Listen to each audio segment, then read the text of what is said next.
Anand. Yes, yes. Anand with Collector Corals is live with us here on the channel for the Reef Hangout. So I just want to welcome him to the channel.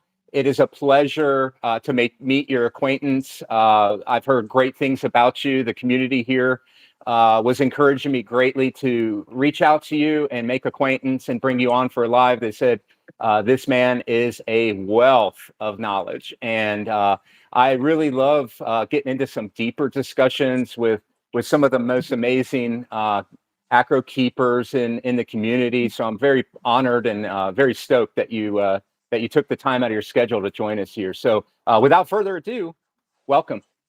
Thanks for having me. Um, yeah, thanks for inviting me for this. Um, Alan keeps telling me about you, and I'm glad finally we got a chance to catch up. So yeah.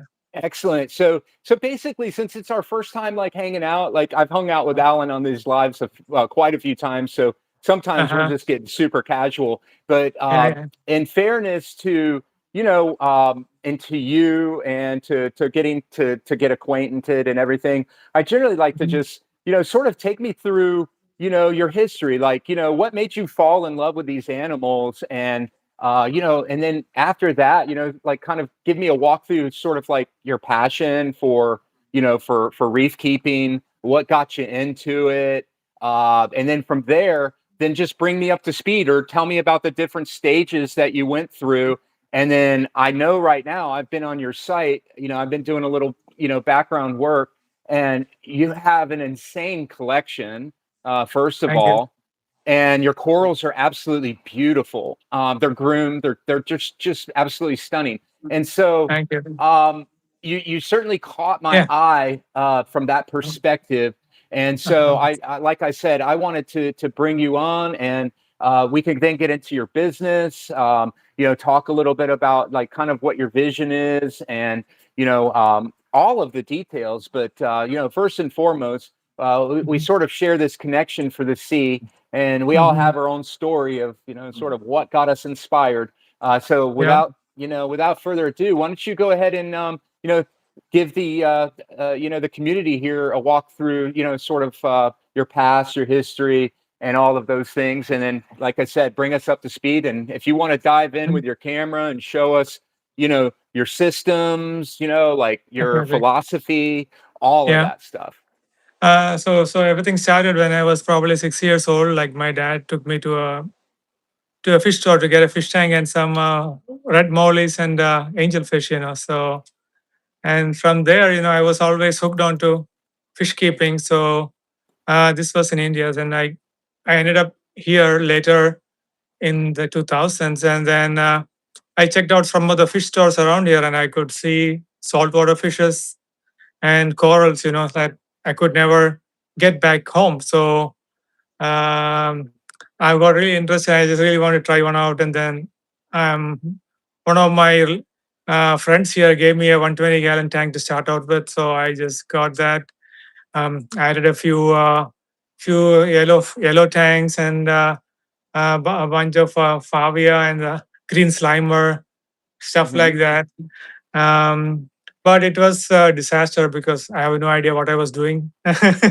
And yeah, and 2008. So that's when like most of this new highlight fixtures, the laminar arc fixture, and the ice cap 660 ballast and all those things came out. Hmm.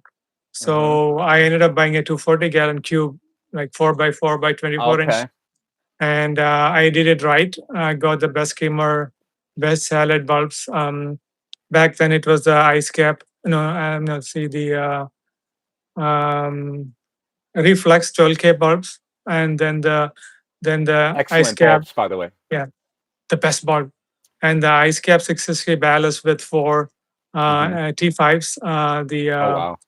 The blue plus and the actinic plus combined together. Was that a 400 water, or did you have the Yeah, pair of 400. 250s? One So it with was one with 400. like a Um, centerpiece wrapped with a couple T5s over what, 48 by 48 by 24.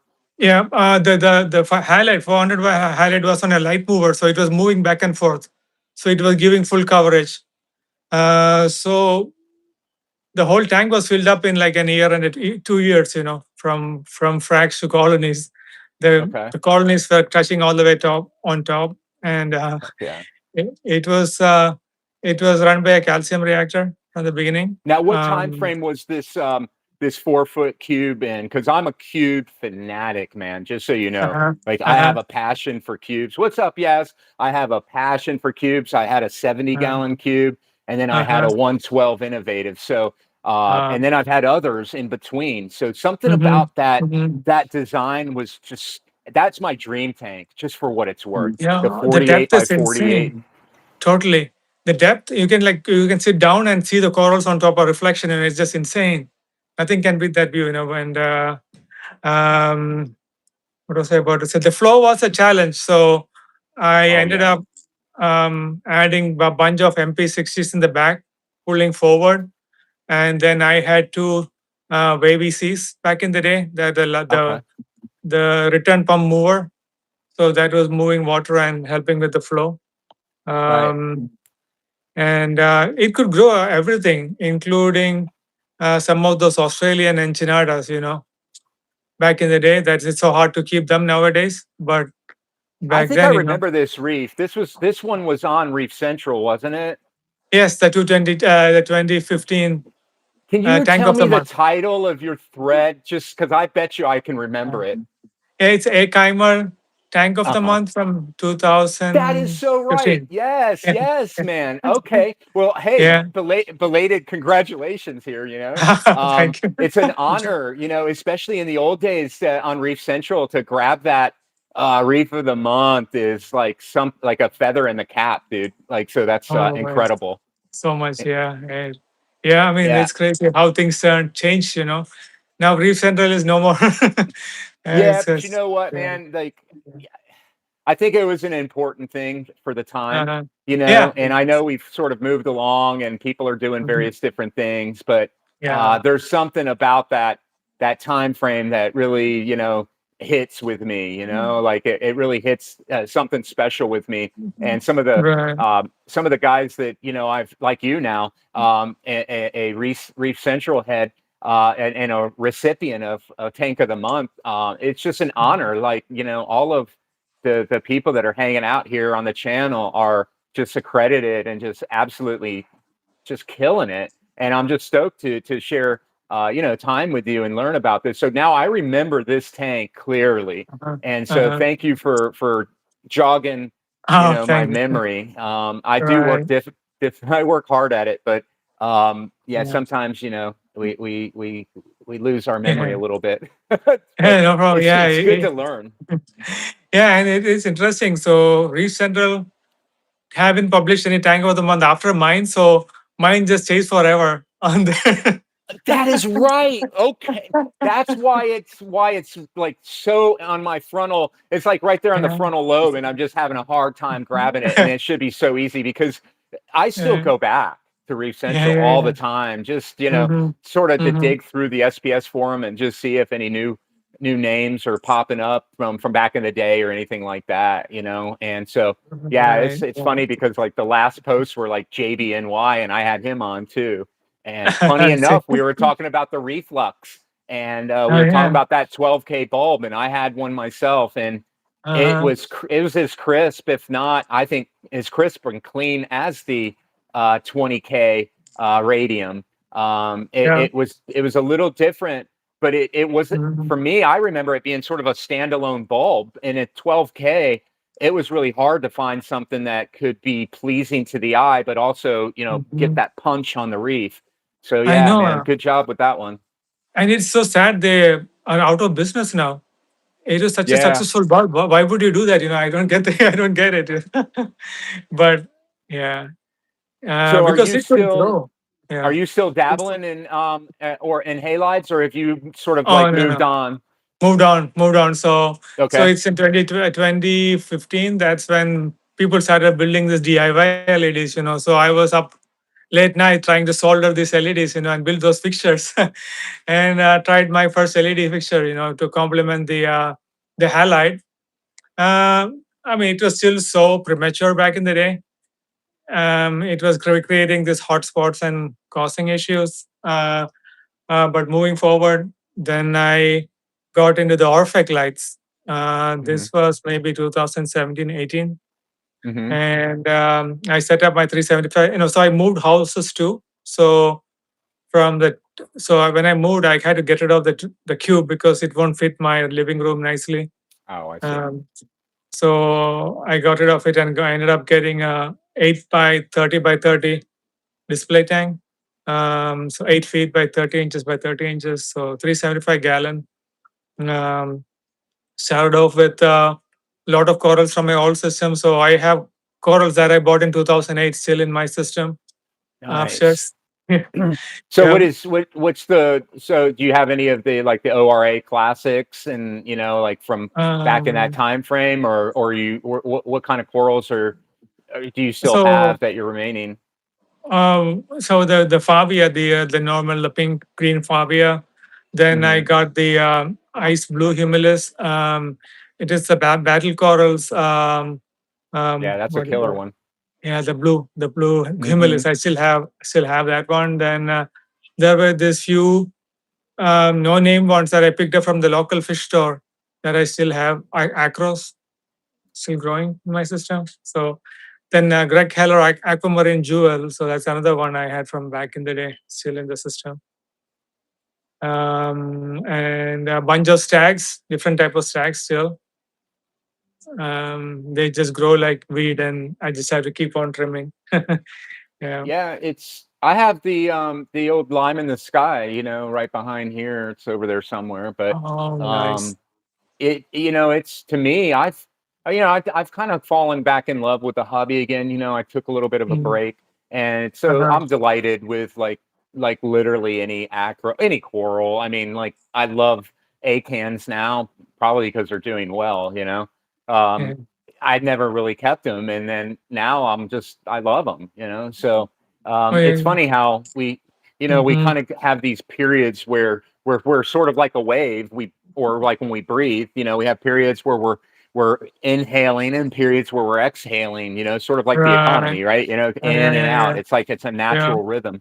And Mm-hmm. sort of like the nature of the way the reef works, right? And I know that you've Exactly. dove deeply into some background things with that, but so we started with a standard 120 back around 2008, and then we Uh-huh. moved into that's when you moved over here, and Yeah. then your passion was like there with the reef, so you got that 120, and then you said you got into the 240, 240. and Yeah.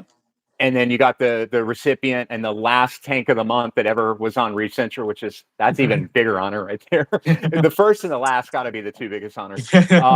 And then Yeah. from there, did we have another like private system or Um, project like when you moved into the new house? so when I moved into the new house, so I had a temporary system with tubs running in this house, and Mhm. I moved the coral slowly to this house. So I was paying two mortgages for around 1.5 years because of the remodeling in this house as well. Oh So gosh. so, so the fishes moved here slowly, the corals moved here slowly, and I set up the new system, and I got everything right. And then one day the hot water heater broke in the system here, and it killed Oh a bunch of gosh. corals. I know. And but then I was able to recover most of the things, so I cleaned it up pretty well, and things started coming back. So I saw the zeospar kind of look, the pale look on the corals, and I look on the side and I see bubbles. So it was like the heat bubbling out Oh of the my heater, gosh. Yeah. So oh, Yikes. I know, I know, but fortunately I fought it on time, so only few things died, so the rest of the things survived. So then I set up the 375 gallon, moved all the live rocks I got from back in the day from Tonga and Fiji into the new system. Oh, good stuff. Um, oh yeah, there are some sponges and stuff that looks like natural reef in my display. I have never seen it anywhere else, kind of. And and then there was this sunset Montipora from back in the day in my on my rock that I can never get rid of. It ended up taking over my display almost completely, and some other um, zoas and mushrooms. I got some yuma mushrooms like all over the place. So the acros are having a tough time in my display right now. So it's almost like I have to redo the whole thing. Um, but around 5 years ago, maybe in like 2018, I started the upstairs display. Mm-hmm. Added a grow out in the basement. My first grow out that is 6 feet by 4 feet by 12 inches tall. Oh, nice. So that was set up, and it was plumbed into the 375-gallon system. And the Um, 375, what is, do you have the dims off the top of your head? The the, dimensions? it's 96 inches by 30 inches by 30 inches. 30, but oh, I like the depth. That's great. Yeah, yeah, Yeah, but I was thinking about this the other day. I've been doing these shallow reefs for so long. Mhm, mhm. And if you look right there, you can see, I mean, like literally I have a 12 inches of to work with. Yeah, And yeah. I was really kind of just thinking back about like the depth of like the old 150. You remember that size, the old 48-inch 150 tank, Uh, and the yeah, depth yeah, of it. And I was right, just right, kind of right. remembering, like that tank right there, how much I would really love to have that same design again. Because it's like in modern day reefing, it seems like everything's gone so damn shallow.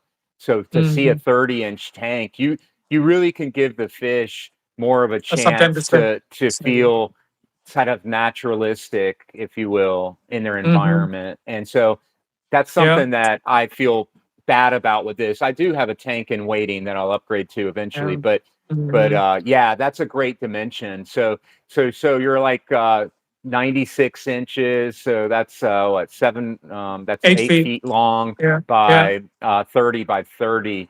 Wow, that's a Mhm. beautiful, you can really do some beautiful work on that. And so you have the So original Tonga in Fiji, you're saying in there? yeah, Tonga live rock, Tonga branches, Fiji live rock, Uh, and everything all in that there. original Original, yeah. inhabitants that come from the sea, like Oh yeah, that yellow yeah, sponge. exactly.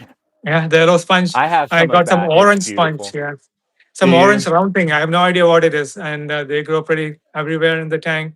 And Uh-huh. these are like rock that comes straight from Tonga. You open it up, Wow. the box smells, and you got to cycle it, Mm-hmm. get and yeah, put it in the system. Yep. So it was fun.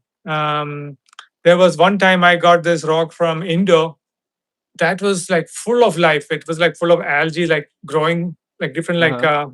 the things you don't see, like not the bad algae, the good stuff, uh, and the coralline and all kinds of life on it. But strangely, a lot of those things died off, and then whatever was left, lived. But it is cool to see all those things come in. I have all my original rock, but it's like in landscaping in my yard. And I was telling Alan, I said, I'm going to do something really cool. Uh-huh. I'm going to take that rock and I'm going to recycle it and I'm going to bring it back to life. And Yeah. most people, 10 years being in the Florida rain and all the other stuff, probably wouldn't mess with it. But I think it can easily be brought back to life. And there's something about the porosity Uh, of that rock that mm-hmm. if you ever hit it with muriatic acid, you'll literally Mm-hmm. lose about 60% of the density The and rock. volume of that rock. Oh, Uh, wow. Wow. it'll bore Oh out yeah. even all of the little holes that I the see. animals reside within. It will Uh-huh. literally go in and it will just like open those holes and pull all that stuff out of the rock.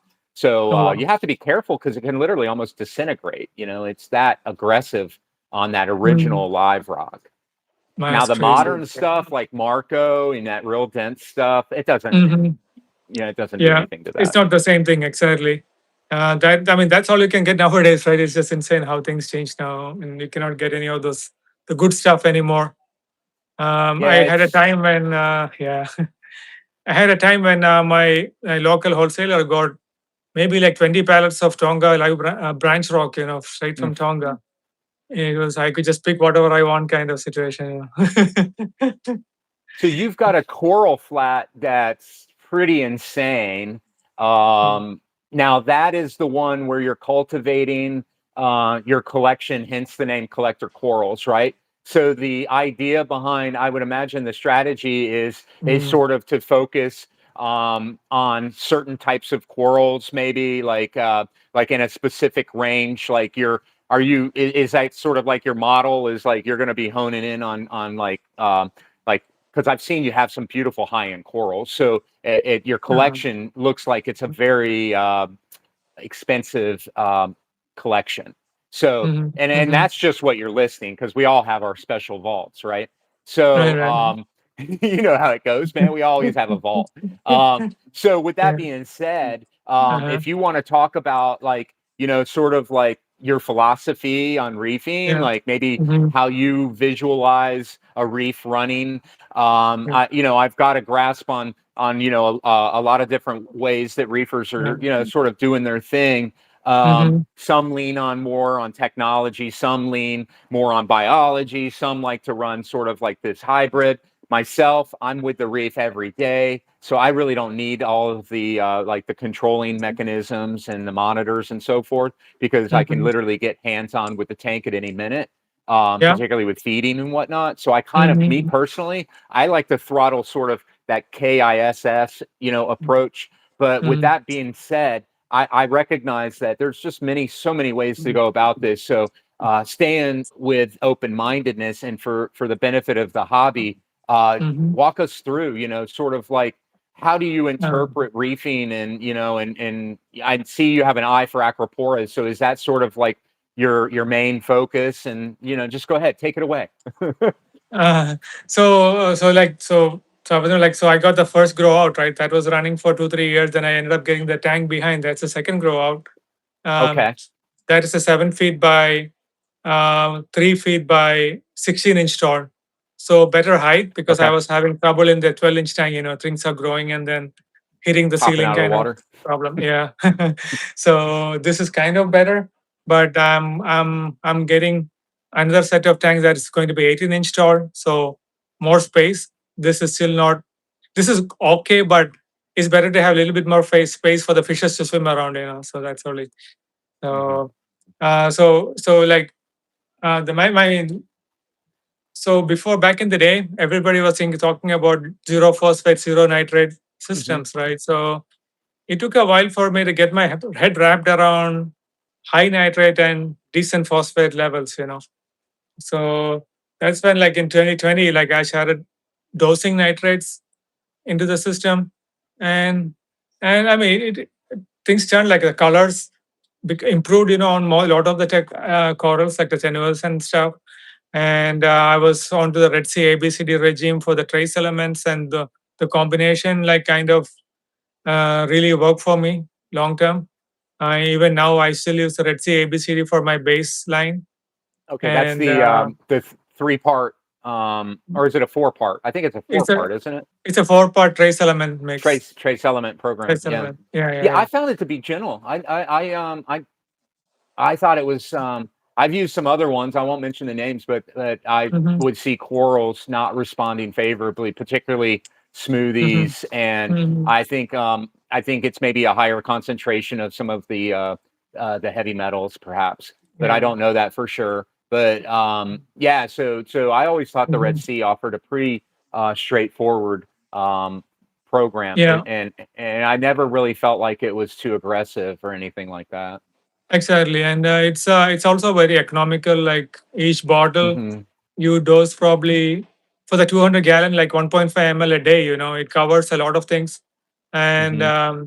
I don't follow the recommended dosage. It can overshoot certain trace elements if you go all the way up. So you slowly ramp it up. And then do the monthly ICPs and see what is lacking, what is at line for the Hmm. seawater levels, and then I started adding extra bottles of individual elements, to cover any of the things that it didn't get covered properly with the Red Sea ABCD. So I ended up adding fluoride, iodine, then Hmm. manganese, Hmm. zinc, some nickel, some cobalt, um, vanadium, a little bit of vanadium. So like at least 7 8 different elements I had to top off.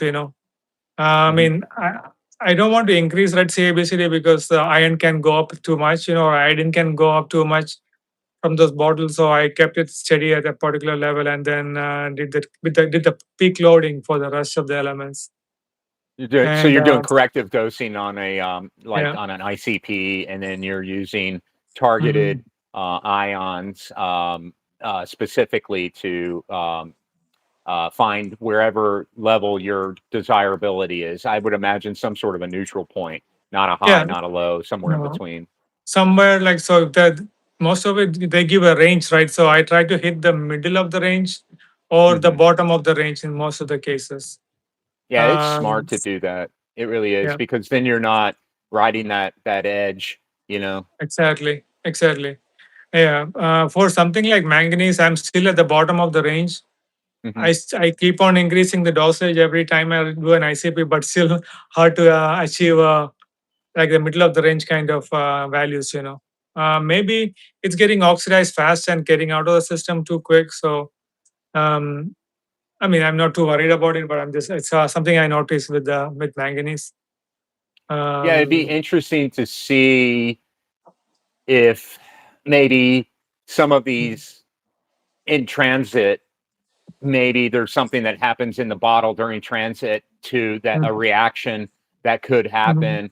I mhm, did work with Aquaforce for a number of years, many, mhm, many moons ago, though, mhm. when they were launching their ICP OES, and Uh-huh. we would have discussion points that we would drive into. Yeah. But yeah, that definitely, it's hard to tell. But yeah, as long as you err on the side of caution with it, I just wonder, like, if it's consistently showing up that way. I wonder if there's something that's like causing it to precipitate out, Mhm. or if there is an inhabitant that is really thriving on Mhm. manganese. It makes Oh, you wonder.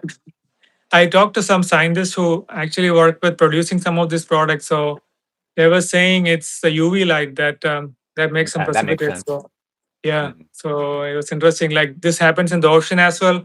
On the top of the ocean, the manganese is so low, but at the bottom it's Mhm. higher because the light is not going all the way down. So It kind of probably has makes to do with the density and the salinity, and it could have to that do with too. that, the different layers of Right. the ocean, Yeah. and how it's as more oxygenated as you get to the surface, and Mhm, all of these mhm. different things could play in as to why you Exactly. might see a different concentration from one depth to another, Right. in the Exactly. ocean. That's So true. that kind of does Yeah. make sense, especially as you look at what UV can do to Mhm. different organisms, bacteria, protozoa, Yeah. et cetera, et cetera. So, yeah, it's really interesting to see its role. So, I would be curious to see on a reef, if we were able to see, you know, down the road, maybe one day, what our lights are doing to influence, these micro elements, if you will.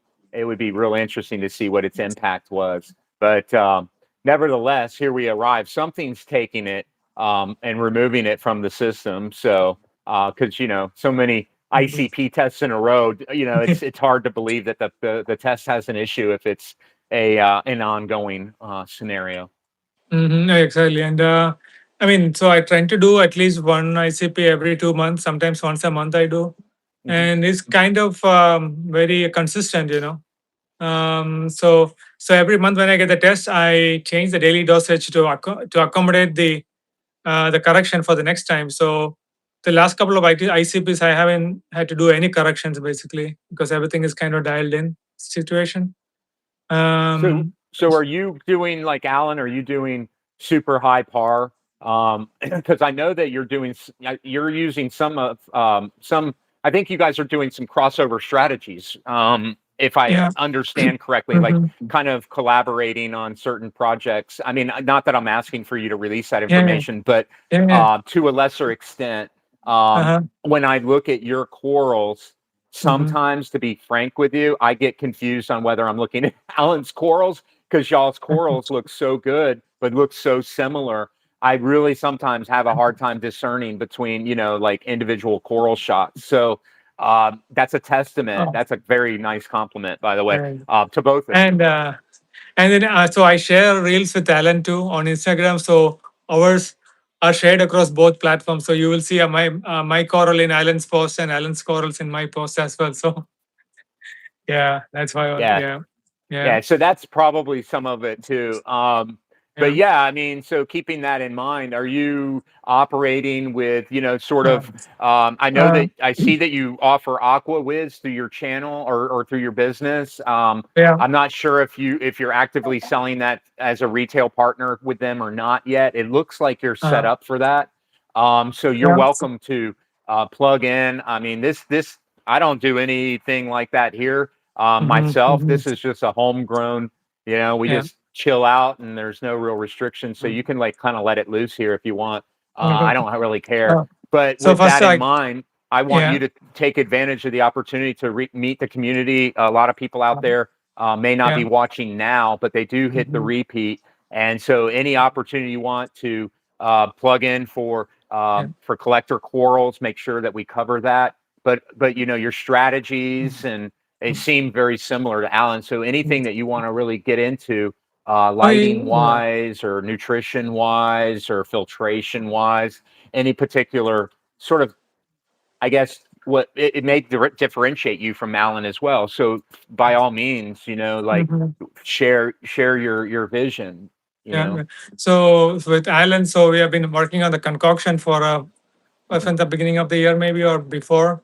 So I have been trying out. No, actually from last summer. So we have been making a lot of things together, and the food is actually pretty good. Like I see amazing results. There are some tenures that sits and do nothing, and it starts taking off. After I start feeding the concoction because they really need food. I mean, that is something Hmm. we really didn't account for so long. It is not just the lighting. Maybe back in the day with the halides, we were not really trying the hard to keep tenuouses. The maybe those stagons don't need much food, but a lot of the corals do really need a lot of food. And I'm trying Alan's food, and only difference with him with his philosophy is he's running off the calcium reactor, and he is trying to provide all the trace in a natural way as part of the food. For me, I'm more doing it the moonshiners way, where individual elements are traced are dosed into the Okay. system, to maintain the trace levels in the system. So I like the personal control over everything, um, so that I don't have to worry about it on a day to day basis. Um, I mean, right now, I mean, all the trace elements are like at seawater levels, and I don't have to correct them on a monthly basis. So I can basically focus on other aspects, of things. So I try to eliminate every variable, one by one, so that I can focus on new things. I mean, that's how I go about with everything, basically. And um, also with lighting, so um, I was running around close to 450 power in my system in this system for the longest time. The one behind me, the Hmm. upstairs tank, when I started, it was hitting 800 power like 5 6 years ago, and I didn't have to like feed any extra food or nothing. It did pretty well. So maybe there was like natural food from the fish and everything, and the feeding and everything. It tried pretty well, and there was a sand bed in it. There was sand bed in the tank too. So the Hmm. phosphate kind of stays higher. With the tank behind me, I struggle with phosphate. So I dose a 0.03 worth of phosphate in the tank every day to from chopping it from bottoming out. And I think I'm getting a handle over the phosphate in the tank behind. It's staying steady at 0.06 almost for like a week now. I've been having struggle with it going up and down all the time. Um, Now, but is with a that a lot bare more bottom feeding. system? Yeah, bare bottom system. So Okay, I so added, yeah, yeah, so ended up it's adding another challenging 45. to run a bare bottom Yeah. system. A lot of people don't realize, like you can Mm-hmm. really plummet if you run it correctly, you can really Mm-hmm. drop your nutrients really far out quickly, if you're Exactly. running it correctly, Right. so Yeah. yeah, Mm-hmm. yeah, I can see So how you could run into an issue with phosphate there. yeah, Okay. All right, so yeah. this So one's I bare bottom, and your point zero six is sort of like your sweet spot right now that you've been trying to get dialed into as far as yeah. phosphate's concerned. Actually, like so, if I had tried dosing more phosphate, it's not linear anymore. It slowly builds up. So I am trying to figure out where that sweet spot is for it to not like creep up and stay steady. So it is still a work in progress. I'm hoping Hmm. this continues to stay like this for a few months. So I'm working on that one. And with this system behind, so I moved from Atlantic to Natura icons. So let me get my 1 second. Let me get my lens so that I can show the system.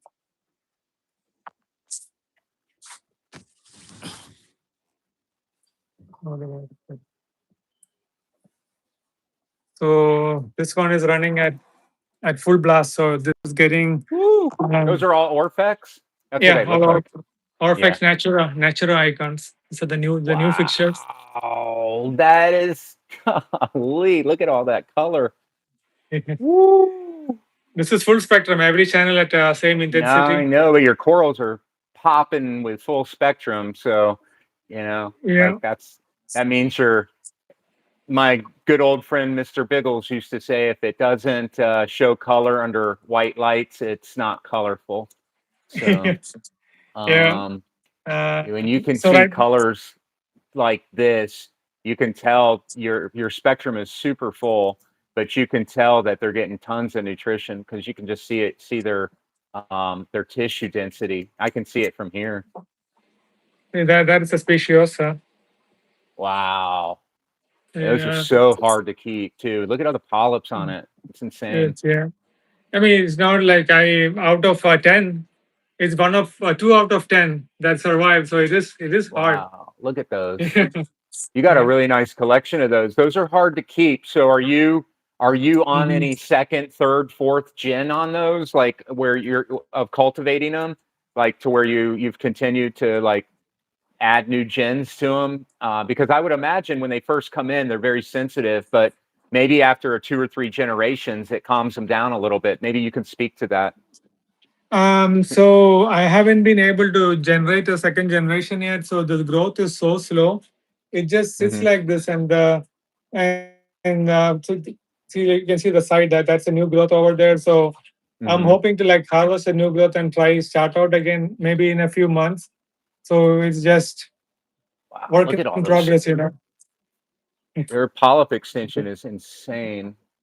And these are Wow. hitting like 750 power right now.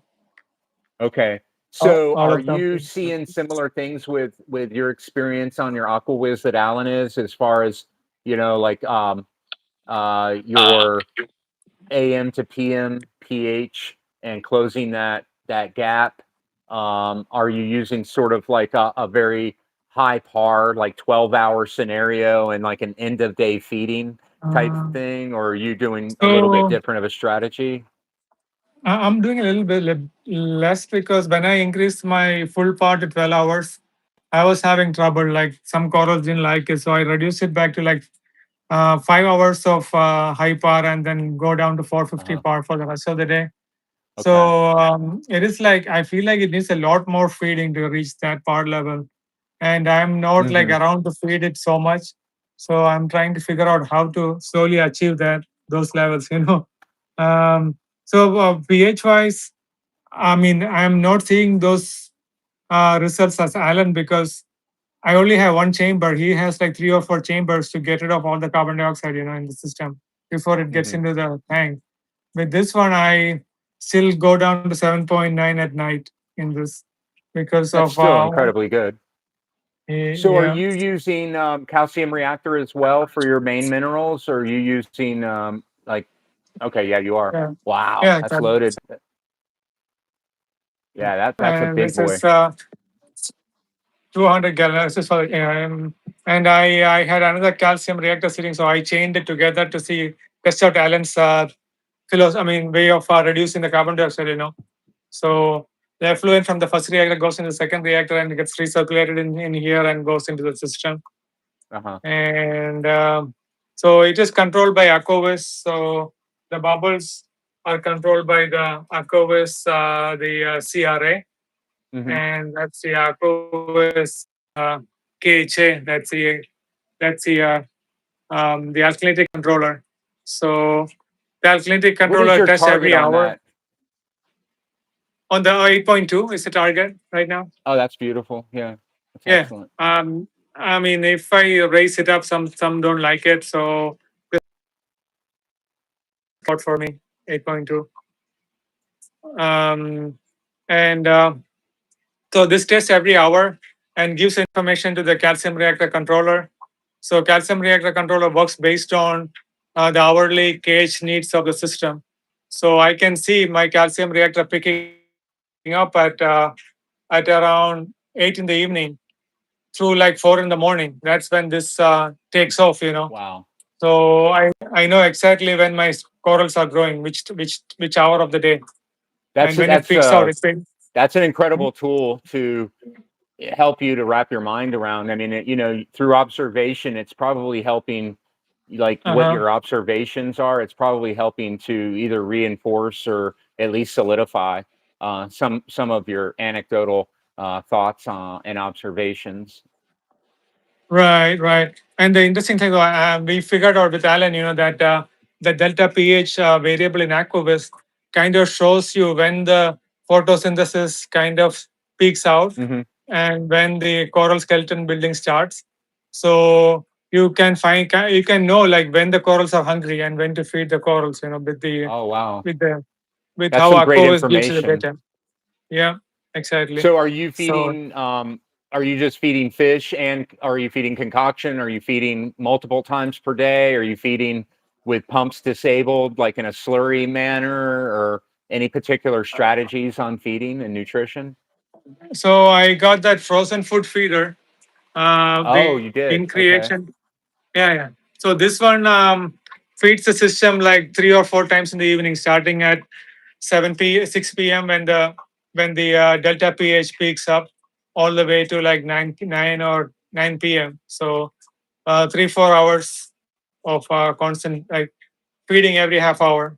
So So, sort of um, like what Alan's doing towards the end of the day is when you're trying to hold off yeah, on yeah, fish feedings, and then you're getting a bounce back on the respiration. I'm imagining for pH stability at night is kind of what yeah, the strategy is, utilizing that yeah. light and that bounce Mhm. back. But Yeah. the thing is that these fishes give out a lot of carbon dioxide, right? So for me, Hmm. I had to add some sodium hydroxide to get that bump in pH. At night, like I run it 24/7.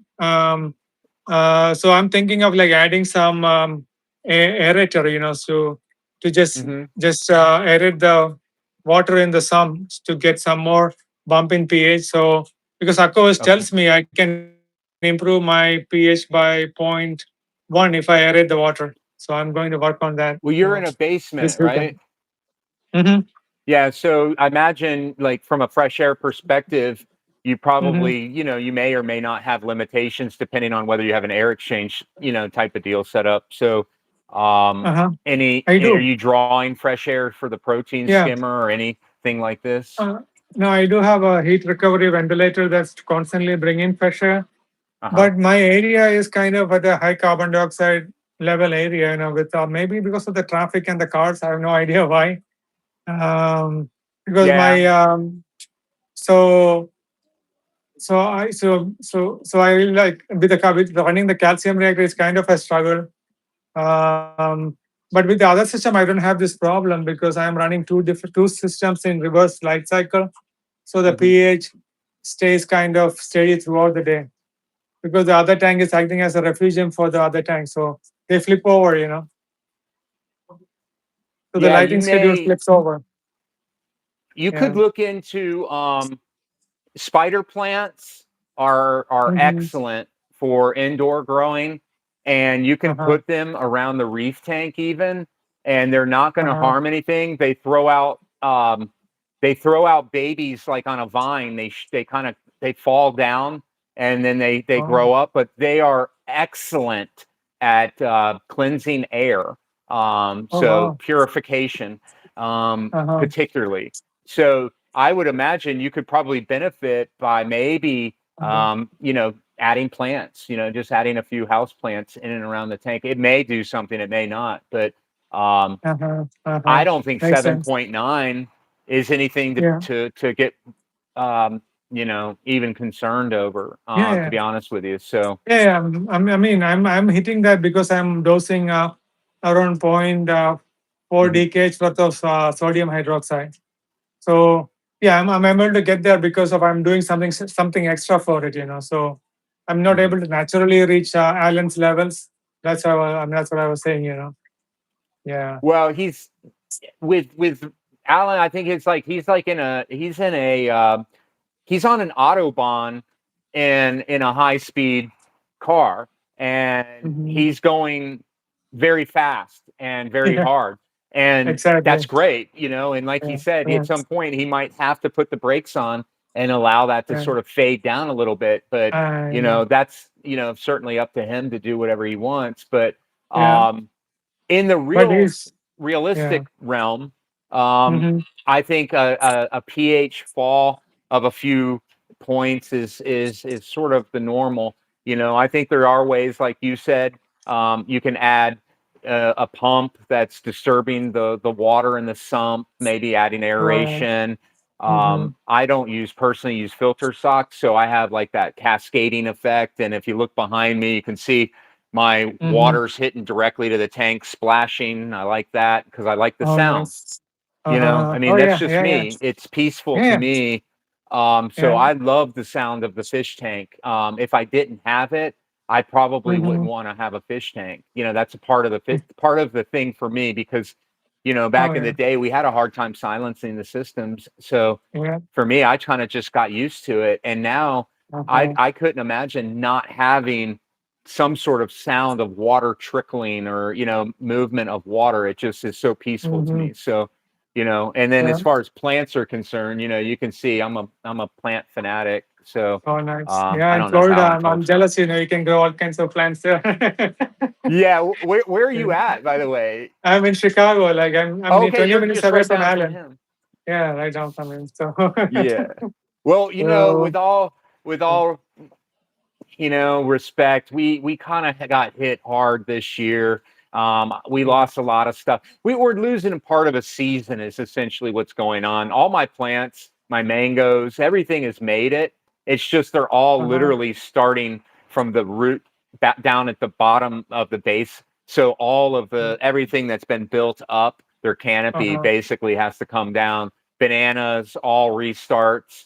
So Wow. the food forest that I'm working on looks a little bare, Mm, but that's okay. But in and around my home, speaking of uh-huh. CO2, Yeah, I yeah, emphasize a food forest, and I would yeah. really love to know how Hmm. much that has improved my CO2, my oxygen exchange around my home.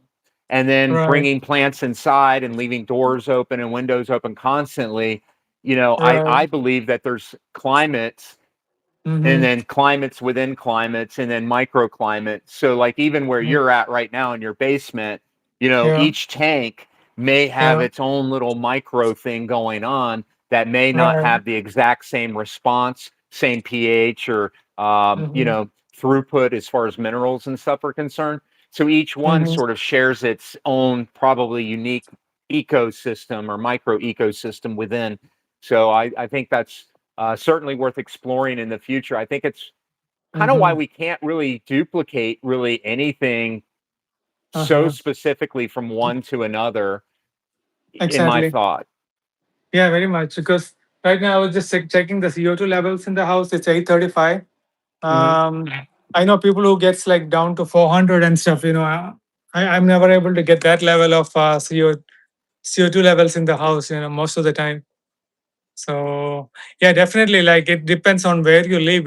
I think those high pH levels. That people can get. So, do you want to take a question? Yeah. Welcome everybody to the chat. By the way, we've got Yaz out there. Yaz was asking about um, if I can ask you real quick, and then I want to just run a couple Yeah. questions by you. Yeah. So Yaz asked, I still run a halide. I think he wanted to ask a question specifically about, are you still running your Orfex and do you have that experience with them? So you could probably see it there on your Uh, screen. I yeah, still yeah, I run a see it. halide. Speaking of Yeah, Orpec, I had them yeah. before. Mm-hmm. Yeah, you I see that do. question? I had a burned out panels like few times, like one round of changing the panels I had to do, but after I replaced the panels, I had no issues. It so far it is 4 years, 4 5 years. I mean, without any issues, it has been running. So in the beginning, they had all those panels burning out, and now not anymore for me. Well, So I've only had the bars, but the mhm. OR3s I had, I was very, very pleased with them. They were very well built, uh, very yeah, well yeah, built. I was yeah, very, and very stoked with them. Okay, uh, so mhm. and then Tim Johnson. God, it's funny. Every time I see your name, Tim, I had a very, very good friend of mine growing up with the same exact name. So when I see your name, I'm like, first thing that I do is I'm like, my boy Tim from back in the day. Well, that was like when I was a kid, and I'm old, as you can see. So Tim said, "Hey, Anand, I'm sorry, I mispronounced. In my mind, I imagine there are not many people who have thought more about target levels of elements. I would love to know what your target levels for each element are, if you wouldn't mind." Sorry, I somehow it got disconnected. Could you say that again? Oh, it's he was asking about, do you have specific micro element targets that you are like targeting? And I think we kind of covered that. I think it was Yeah. based on your Um, consumption of ICP, and you sort of render that based on yeah. the analysis, correct? And then I target the Oshiamo sea level trace element values, the ranges.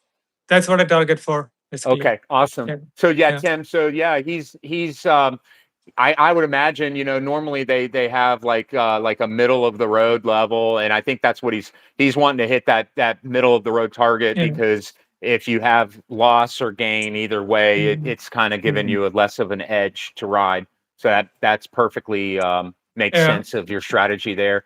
And then what else? Oh yeah, Frank said you're the man. Of course you are. If you're breaking bread and sharing space with Alan up in Chicago, you definitely are on the right track with coral keeping for sure. So yeah, okay, awesome. So then that kind of catches us Thank up. you. I just wanted to cover a few questions with you. Yeah. All right, so that brings us to where does that catch us up to? So we've covered the Aqua Wiz and sort of the NS. You're targeting an 8.2 alkalinity, Yeah. calcium. I imagine 420 ish. 435. No, sorry, Okay, calcium and a little bit. 1400. Yeah. I mean, that is the target that Oshiamo gives, so I keep it at that level. And then And so the Red Sea program, what that was always based on calcium consumption, correct? um, The it doesn't micro really program. work.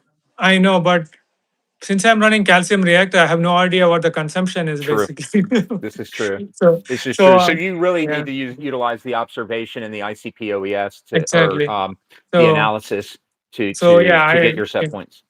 So I start with half the recommended dosage for my system volume, and then go from there based on the ICP. Okay, that makes complete Yeah. sense. And so, Oh, yeah. what about like observation? Do you kind of enter? I imagine so. It's Mm. probably a big deal to you to look at what's going on with the corals and kind of do a health Mhm. check. Particularly if you've got a farm that you're working, you probably you've got skins in the game. You gotta keep your eye out for them. So Yeah, yeah. what are you looking So for? Are you looking for like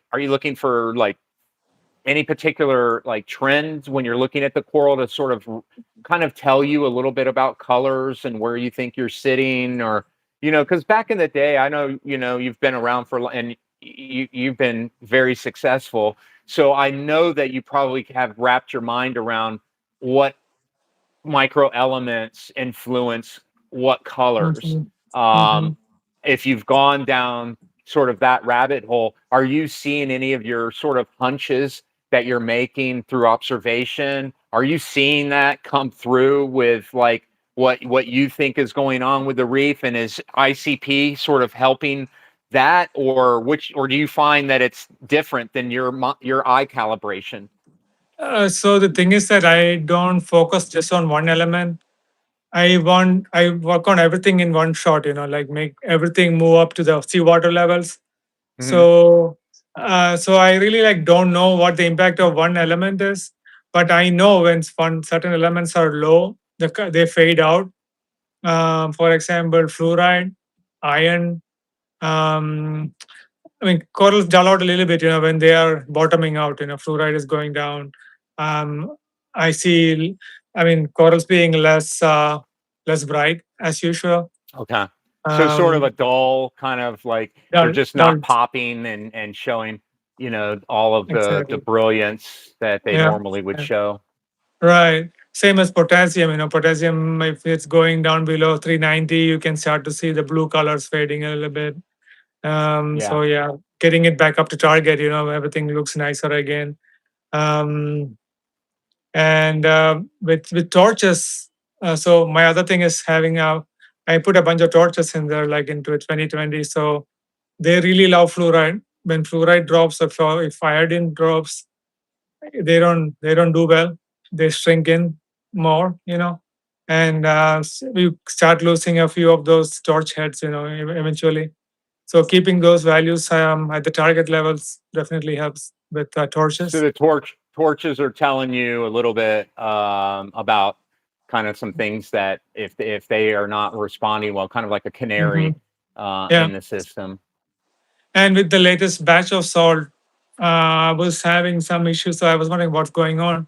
And then I looked at the ICP of the salt, and it had zero fluoride and zero molybdenum. Which salt was that? It's the Aqua Reef salt. So it's I've been using it since 2016. Like literally, yeah. like I've been using it, but Mm, I don't know how do I say this without pissing Sever off. I don't think it's mm, quite what it was back in yeah. the day. I used to use the Mm, probiotic reef salt, which I was a big fan nice. of. That is different. Um, Yeah, yeah, yeah. But the salt is yeah. great. So like what I do is I just add my own mix of fluoride and molybdenum into the newly mixed water to get it to seawater level, and I do the water change, and everything is happy. So, I mean, it's not a problem. I mean, I should have looked at the ICP and corrected those things. Each of the box of salt comes with the ICP Hmm. number, so you just look online, see what is missing. But my only complaint is that they didn't have the fluoride levels on their ICP. If they had that, I could have accommodated for that as well.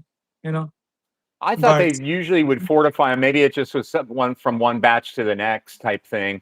But uh, yeah. usually they would ICP all their salt. They would pick a batch, and then they Mm. still do, right? I haven't They looked at do. their They do the box in a batch while. ICP, but they do the batch ICP for every box. There is a batch ICP number, but they don't test for fluoride. That's the only concern. Oh, If they okay, tested, okay. yeah, yeah. If they tested for fluoride, I could have just corrected that before I do the water change. But now everything is back under control, so it's all good. Yeah, yeah. I mean, I think the salt's incredibly good. I've Yeah, used it, and Tropic Marin Pro are the two salts that I pretty much have landed on for my yeah, entire yeah. 20 whatever years of doing Mm-hmm, this. mm-hmm. It's the two, and when that thing happened with Tropic Marin Pro, a Oh few yeah. years back with the Turkish one, it hurt because I was a big fan of their salt, and I Uh, had some wonky issues with that salt. I lost 35, no, around 80 tenuouses, high end ones with Oh, the tropic gee, marine I salt didn't have dishes. that bad of a deal. Yeah, and Wow. I was talking to Ryan Cunningham and Shane Baker at that time. We all three of us had the same problem going on same time. That's how we realized it was a salt. So Mm, mm, mm. yeah, yeah. Yeah. I mean, how do you say it? It happens, I know, yeah.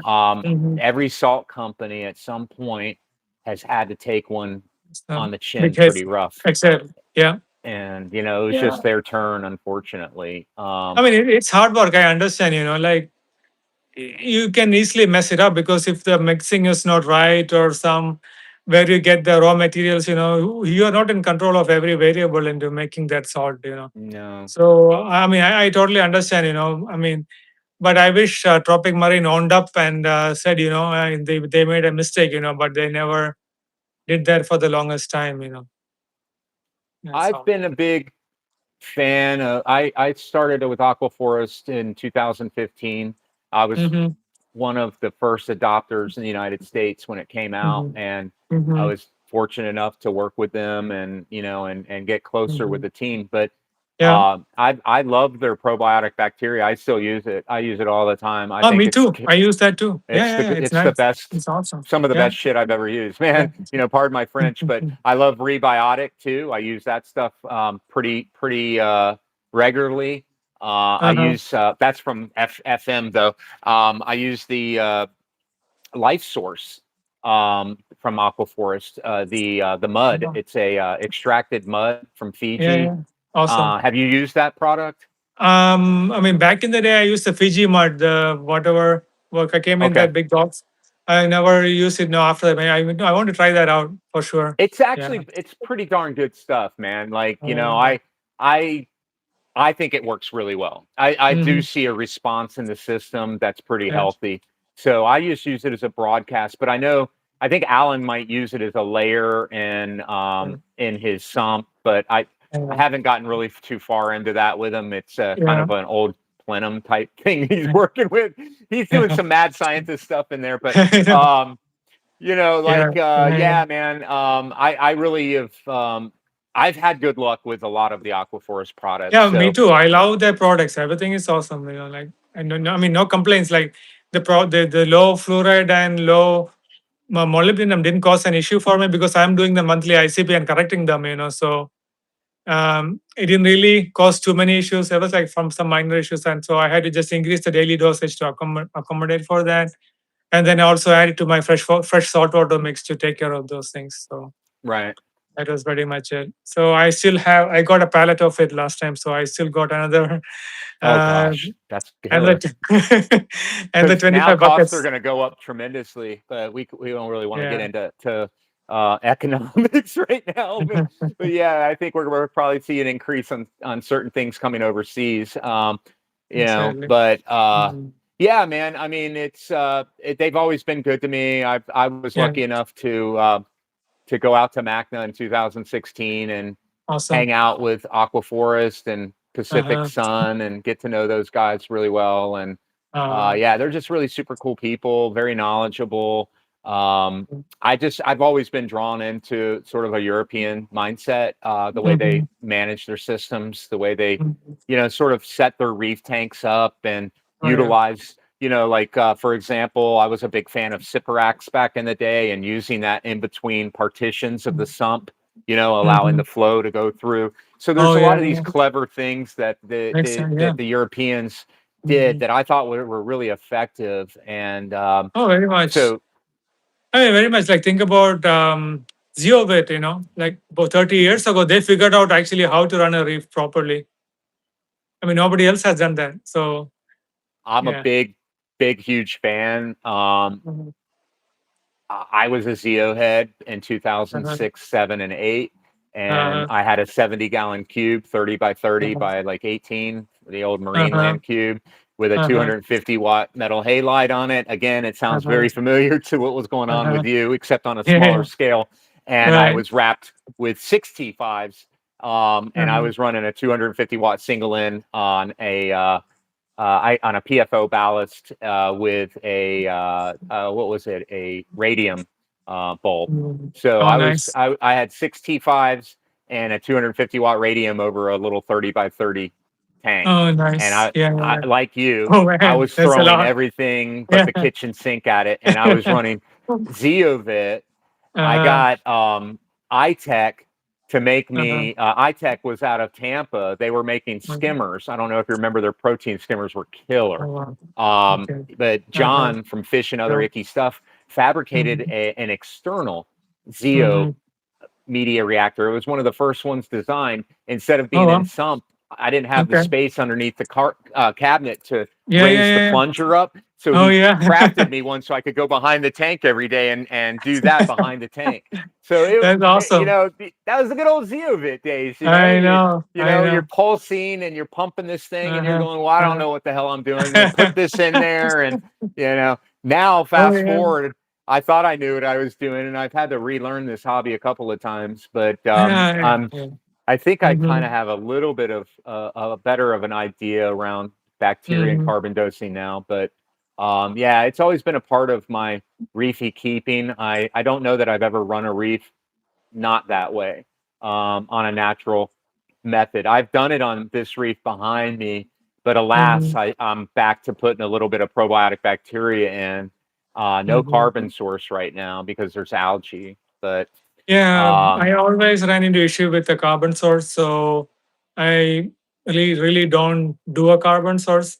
I mean, most whenever I try to do it, I run into issues. Some of the corals darken up, um, and then I just pull back. Just with this tank, I don't have any phosphate or nitrate issues, so there is no need to actually dose any carbon source. Because it stays naturally low. So, so the but where I probiotic bacteria probably acts as an alternate feed to your corals too. oh You yeah. see them get stimulated when you dose it, right? Oh, very much. So I made like a bunch, maybe like 10, 20 gallons of bacteria over the summer. So that was mine and Alan's project in summer. So we were growing a bunch of bacteria, and so I'm feeding a lot of it What almost kind of every day. culture are you using? Like a lactobacillus No, I was or a purple? no. So whatever like bacteria I had at home, I just culture from that. So um, Uh, so which one? Microbe lift was one of the ones I cultured. Oh, okay. It's it smells terrible. You open the bottle, the whole house knows, but it works. It brings down the phosphate real fast. Oh gosh, I imagine. Oh, I oh yeah, imagine so. yeah, Yeah, I mean, that probiotic from Aquaforest is effective.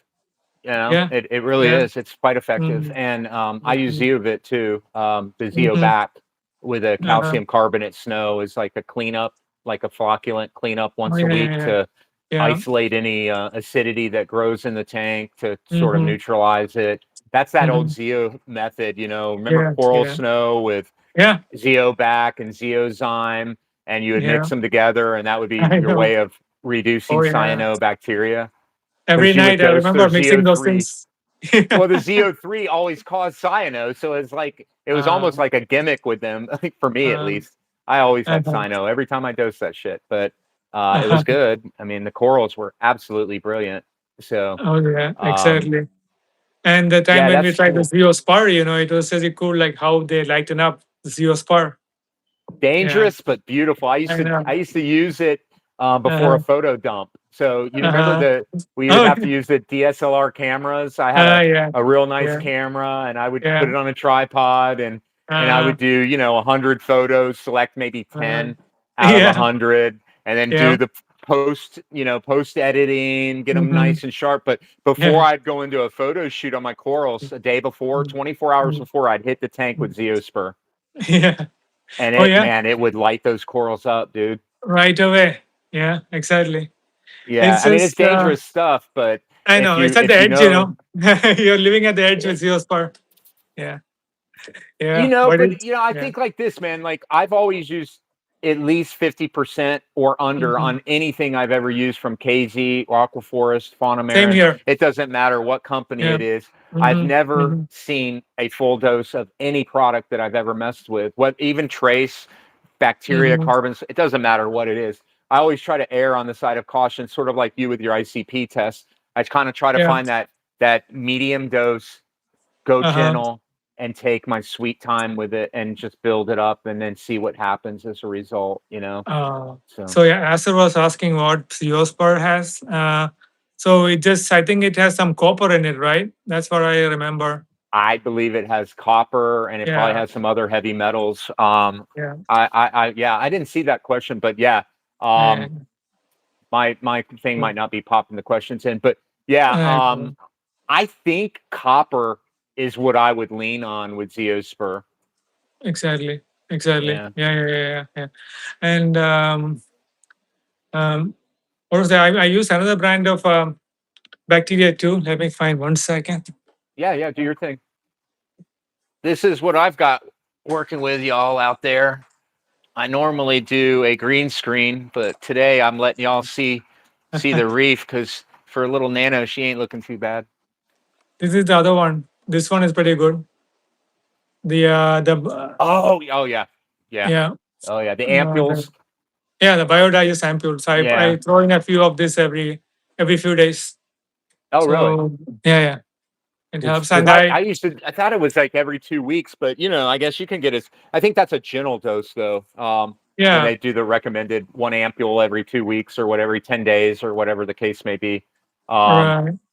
but the Bioptum, I've used that the have you ever used their feed, that coral food?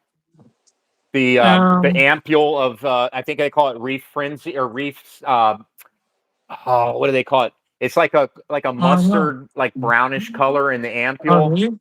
Never heard And of it it. is Okay. it's got Wow. fatty acids, Uh-huh. aminos. It's Uh-huh. got all of the like talk about smelly. It smells horrible. And your Oh man. protein skimmer will go freaking Go ballistic, nuts, huh? but it Oh is man. so highly nutritious. I Oh can't wow. think of it. Maybe somebody can off out there in the comment section. But I it's gotta the check it out. Okay. Yeah. yeah, it's you'll see Yeah. it. It's a it's not. They have a coral vit, and that's the vitamins. They've Mm. got the Bioptum, which is the carbon source, Biodigest, which is the bacteria, but they Yeah. have another one which is called like the Reef something, but it is Uh, nasty. It is so okay. disgusting, and that's how you know it's good. Oh yeah, Because I know. as I soon as know. it hits, you can see it. It's like oil when it hits the water. It's like an Yeah. oil sheen right on top of the Wow. water. It's so loaded Okay. with like Wow. fatty acids and Uh, um, Omega threes and all that. lipids and Yeah. Yeah. yeah, all Mhm. that stuff. Mhm. Kind of like what I think Aquaforest Energy or Mhm. um, Mhm. KZ Coral Vitalizer. That's one of my Yeah. babies. Oh, I use that every 3 days. oh, I was using it back in the day, the Coral Vitalizer, Good and stuff. and those things. All the basic products. I didn't really run the pumping machine, Hmm. but everything else I was trying out. So back in the day, but So you use the Zeobac, the Zeo Food yeah, 7, the Zeo yeah, Start 3, and exactly. then what did you get into some of like the Poles Extra or like The Force the extra yeah, the special, extra um, special? Hmm. yeah, and then the Coral Snow, and Hmm. then Zeo Zim. Hmm. I used to use as well. So yeah. I use this now. Oh, me too. Me too. Calcium carbonate and Yeah. Zeobac once a Yeah. week. Oh Yeah, yeah. and then these are my other two things that I use. I use Uh, sponge power oh wow. and flatworm stuff.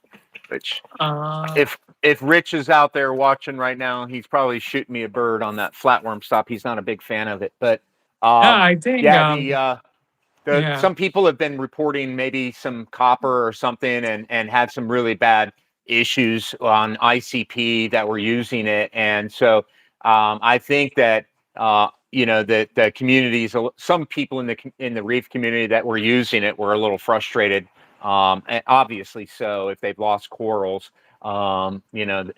That's worthy of being frustrated. And I guess some of them were sending off samples and seeing elevated levels of copper in it. Now, me personally, Um, I use it very, very sparingly, like maybe a 0.5 millimeter twice a uh-huh. week.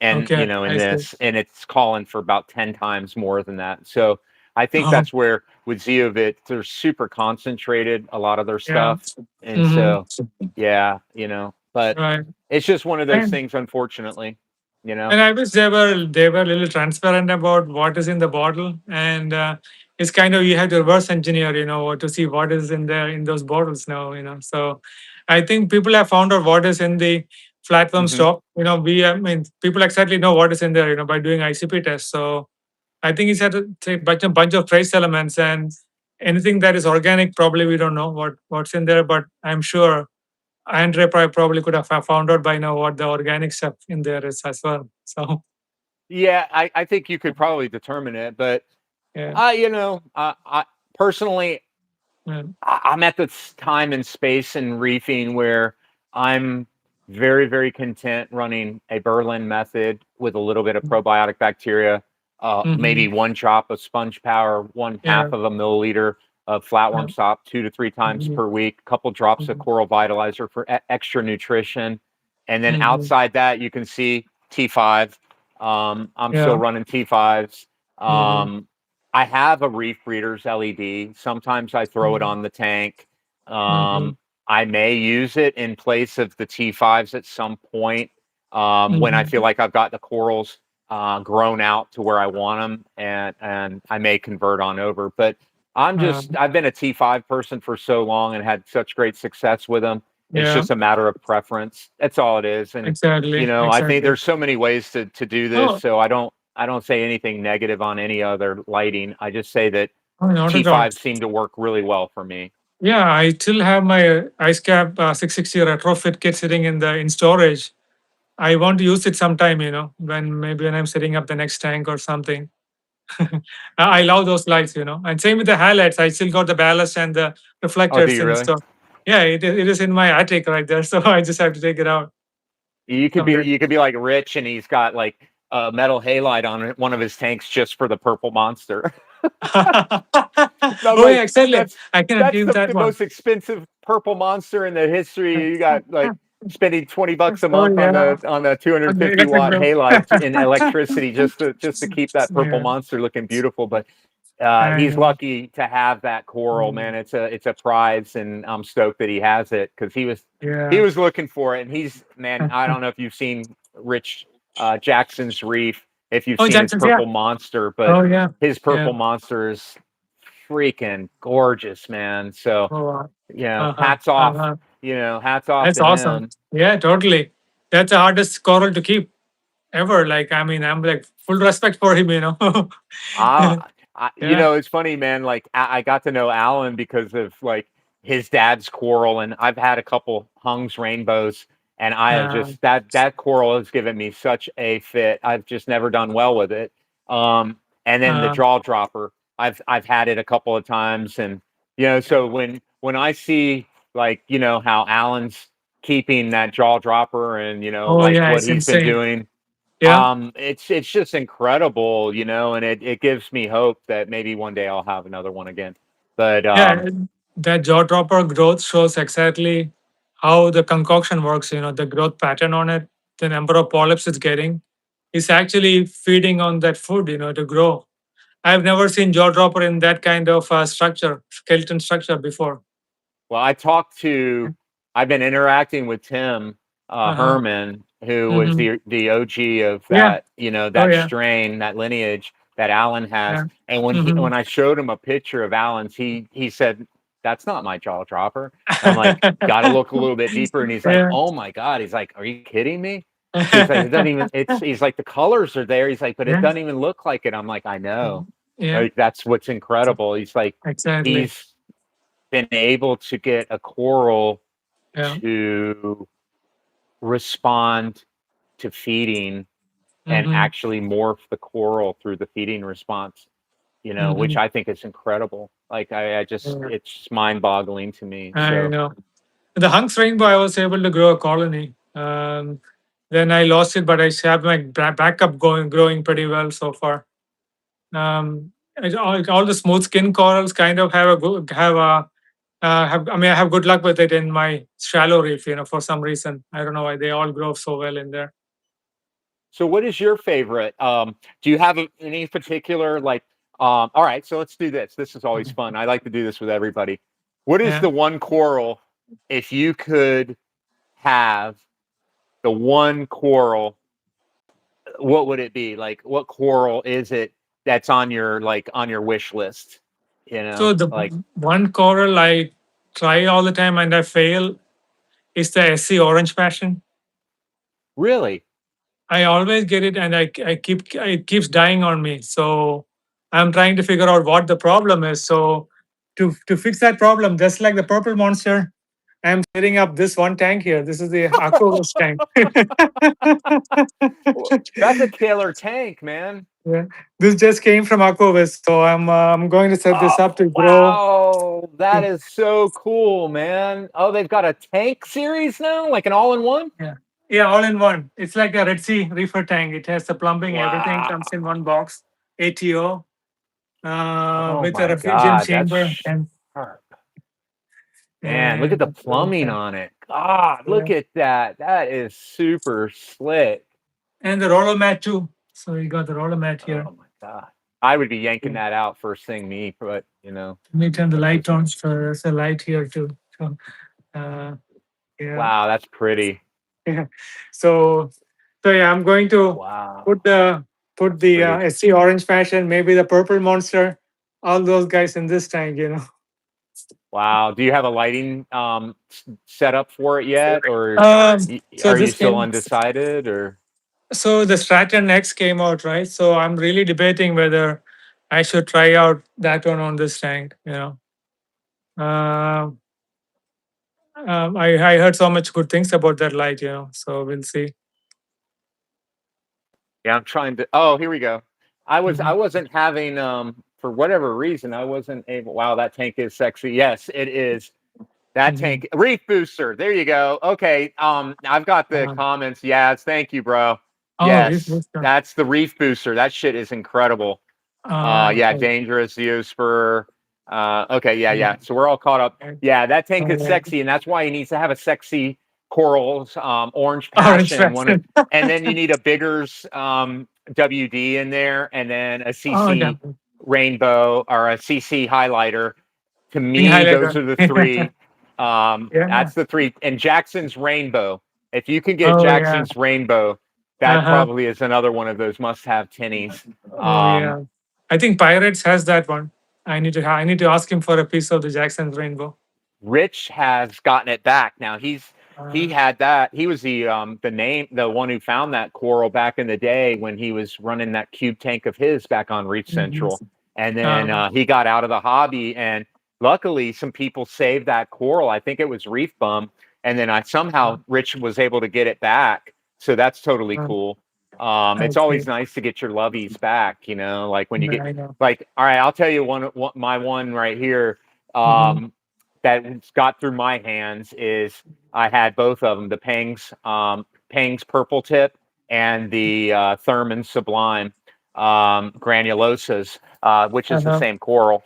I had both of them at the same time Uh-huh. in a colony of both of them, and I could kick myself for breaking that tank down, but it's Oh, okay. man. Yeah. I'm sure somebody still has it out there, but I've been looking for since 2007.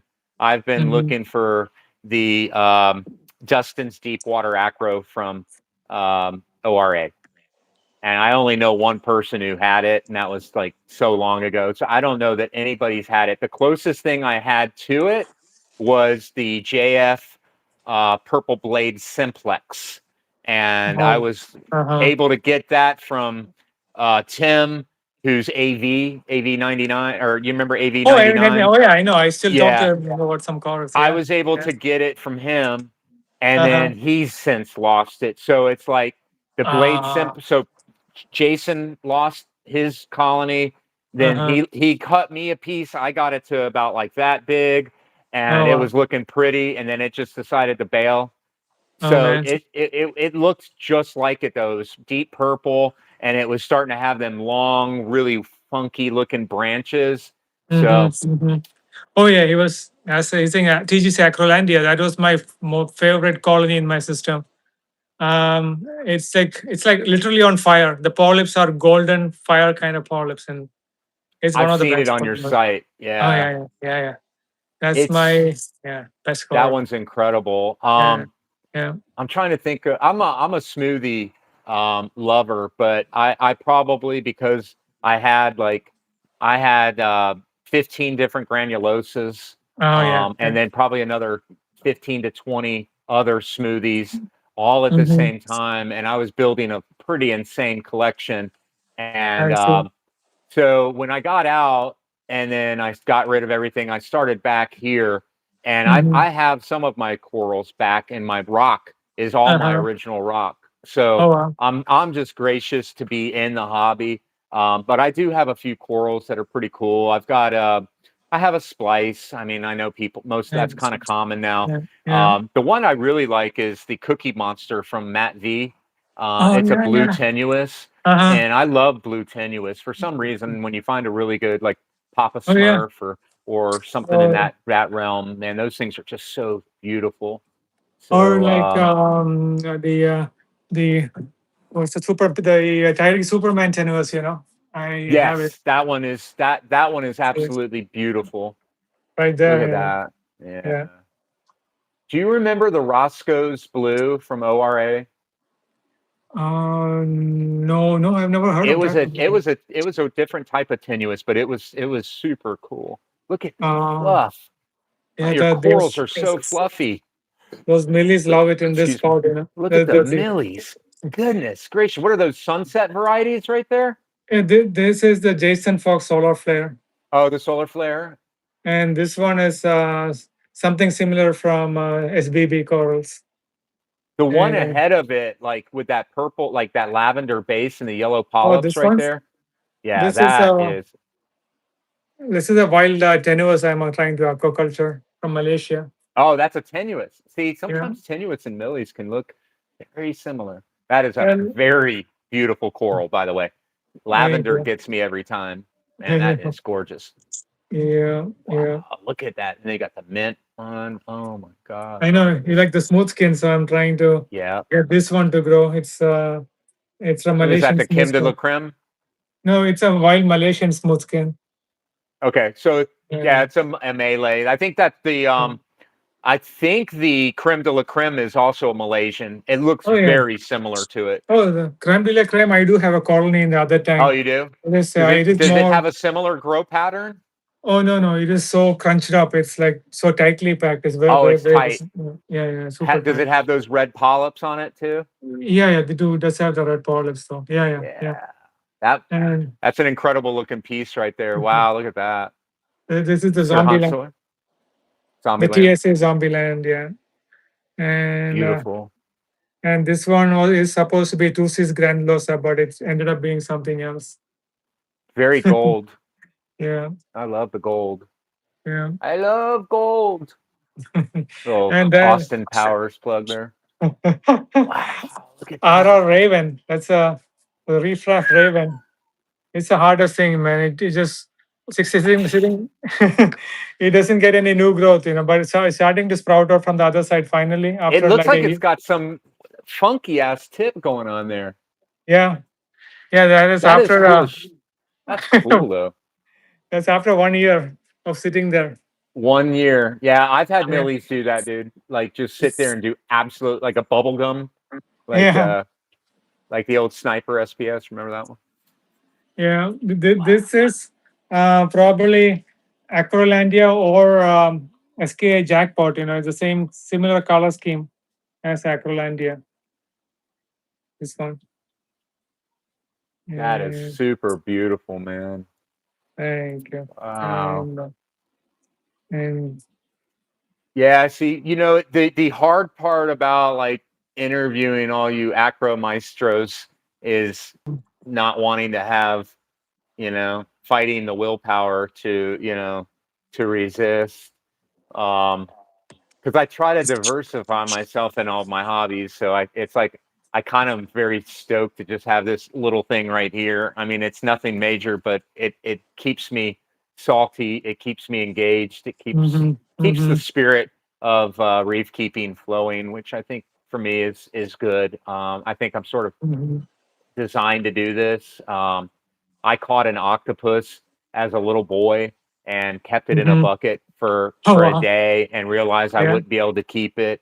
And when I was a Oh man. little boy, I grew up on the beaches at Daytona, That's awesome. Florida, Yeah. and Mhm. I was building these little tidal pools with my hands, and I would Mhm. catch fish and try to hold them in these tidal pools, and invariably high tide would come and sweep it all Take it away. off. But Oh yeah, man. but it was super cool because it's Yeah. what got me loving all that is the Uh-huh. ocean and what drew me Yeah. to what we're doing here, and everybody, like Mm-hmm. I said, has their own little story of what motivated them. Like with you visiting Yeah. different reef aquariums over in India with your dad when you were a little boy, like I think that's Right. what you Right. were saying.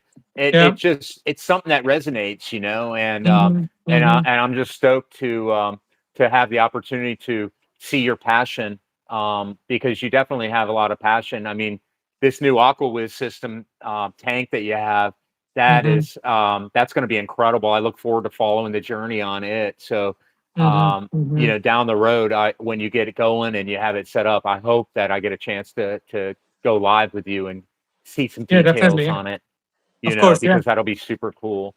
Mm-hmm. Um, Mm-hmm.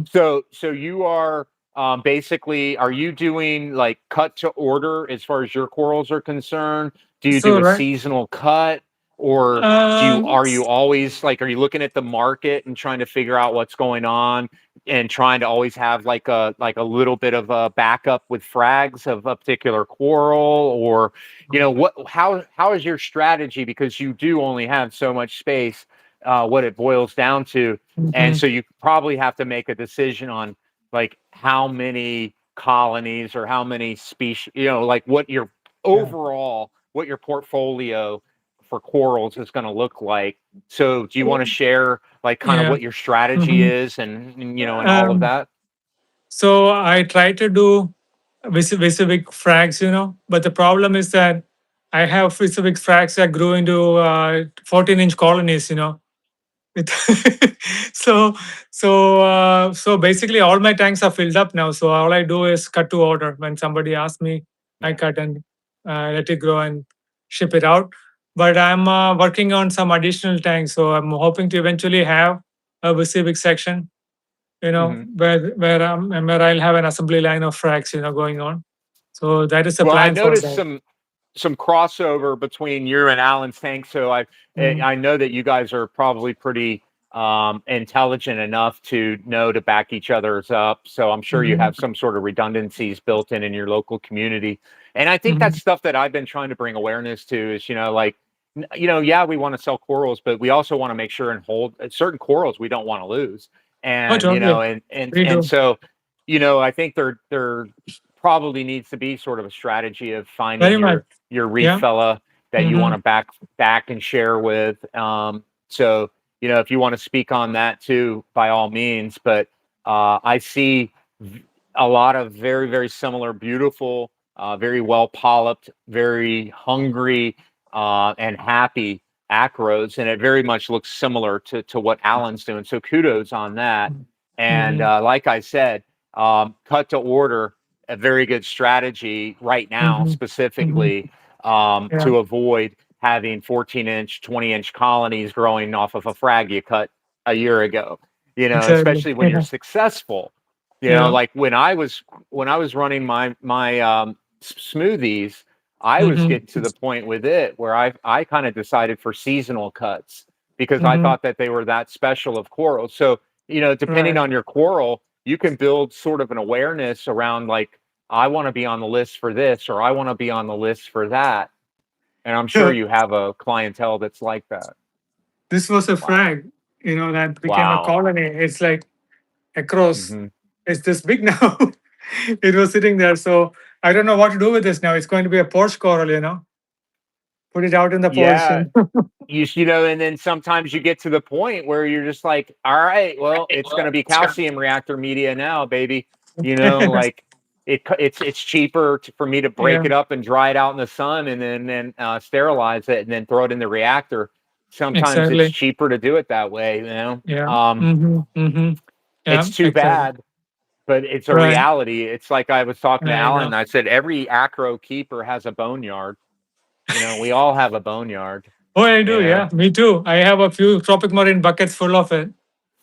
Uh, But you can use it in the sump. It's good for micro critters to yeah. colonize on and Yeah. stuff like that. I used to throw Hmm. skeletons in my overflows and allow animals and pods and things to proliferate around them. So it's not Uh-huh. all a waste, but yeah, I mean it's just a part of the game. I mean, no matter how talented you are, Yeah. It's unfortunate that we're going to have these losses. So, um, Exactly. that's why Yeah. I wanted to bring Mm-hmm. back, sort of that hobbyist Mm-hmm. feel to the hobby again, Yeah. instead of it just being all about Instagram, Yeah. of a little bit more depth to it about Yeah. preservation of hobby, Oh, preservation of certain corals, and yeah. trying to do our due Mhm. diligence to keep some of these things going. Totally. Like I got it going with Alan and a local friend of mine. We back it up each other. Alan backs up his stuff with me. I back up my stuff with him. So the diversity keeps growing, with all the backing up going on. So it's pretty amazing, And just to it's have neat people. too to Hmm. see them from one tank to another, because even though they Yeah. typically will carry a predictable expectation as far as color is concerned, or growth or Hmm. patterns and things of this nature, those Yeah. things can be influenced by their own microenvironment. So it really is neat, for example, to see the difference of Tim Herman's jaw dropper, which looked Hmm. like Medusa's head. Like if you Yeah. ever seen it, it was I like know. wiry and Yeah. funky Yeah. looking with these Yeah. long, extended, protruded branches. And as we Right. got to talking about it, it makes sense now, because he was in a low nitrate environment, and I think the coral was trying to put on more surface area and mass. So it was Mm-hmm. elongating itself. And that's why the Hmm. internodes are not as tight as they are with Allen's, where they're very tightly packed, because it's so Exactly. much nutrition that the coral doesn't have to go and search and build mass to find nutrition. Whereas Tim's Hmm. was having to like grow itself in order to get ample nutrition and put on more surface area. So it's really interesting how the same exact coral, oops, excuse me, the same exact coral can behave Hmm. differently from one microenvironment to the next, and I think Right. that's just really super cool. So, I know. I know. Yeah. Yeah. Uh, oh, yeah. That's a question. I think somebody was asking something. Pattern or the flow pattern. right. Um, so I always like the those sea swirls. So I have sea sweeps in this tank behind. I got two of them. Moving water, keeping random flow. That is the best flow, for the chorus lover. I used to have a sea swirl, and I took a Toonsy, one of those Uh-huh. old Toonsy 6025s, and I Uh-huh. attached it with zip ties and shit, and did the same thing with it. Like it's a killer way to put flow across your reef. Hmm. So they Exactly. actually make them now, right? And Yeah. with the power head built into this to this sea swirl, so it Yeah. continues to sort of move. How many degrees does it move? It's like 180 So so degree, I or got the sea sweep the sea swirl one only goes 90 degrees, but I got this new ocean sea wave mover. It goes 180 degrees. It's awesome. It got speed control and angle control as well. It's produced in England, so oh, really? yeah, and we have distributor here in US now for it as well. So it's a good product as well. So I'm going to get that for my new systems. Actually, Oh, okay. So you are going to be putting that on your putting system? more of them. So I have it on this the shallow one here. So this is the controller of it. Okay. Ocean Sea Wave, and that's how it looks. So what does it give, a pulse, and you can change the period between it? No, it just moves it from left to right, and the pump you can put any pump you want on it. So I got a J Oh, bow, okay. and the J bow just runs on it right now. Man, that is super cool. Mhm. Do you know, is it a pretty affordable Uh, I think the price ranges from maybe 350 to 450 range. I think. Um, yeah, I mean, and, yeah, I think it's compared to um, the old sea swords, those are going for some $600 now. This is way cheaper than that. Yeah, ay, ay, ay. You yeah, know, yeah. sometimes you wonder, it's like it's getting to be only for certain. it's hard, getting Mhm. harder. Hopefully, we Mhm. can find a way for some of the manufacturers to make things a little more affordable. Hey, But ocean some free of sea level is it's, definitely cheaper. Definitely way cheaper than that. More affordable. Yeah. yeah, Mhm. it's just you want to see more people in. The more people there are in, the more Mhm. sustainable the hobby can be. So, yeah, Yeah. hopefully we can get the manufacturers to recognize Mm. that, and hopefully, I think if you do enough research on your own, you can. I use Jabo pumps. I use all sorts of different things like that, and have no Mhm. problem with them whatsoever. Yeah. So I think you can make it as affordable as you want it to be, or Mhm. you can make it as Mhm. expensive as you want it to be. Yeah. Uh, I'm a big fan of, growing your reef as a new hobbyist, growing your reef into technology instead of putting all the tech on it from the get-go, of Mhm. growing into the different things that you may or may not need as you evolve your reef. I think sometimes Mhm. people go and buy all of these things thinking they're a necessity, and Right. they don't stay in the hobby because of all of the investment and the pressure. And then when something doesn't go right, you mean I just spent all of this money on all of these things, and I still can't Yeah. keep this thing alive? Yeah. Yeah. And I can understand how frustrating that would be for a new hobbyist. So, yeah, Right. that's sort of the nature of where I'm coming from. Mhm. But I think the Mhm. DIY part of the hobby, I was just watching a European coral show, or reef show the other day. I forget the name of it. They've got a pretty good following, Mhm. but East Coast Reefer, and Uh-huh.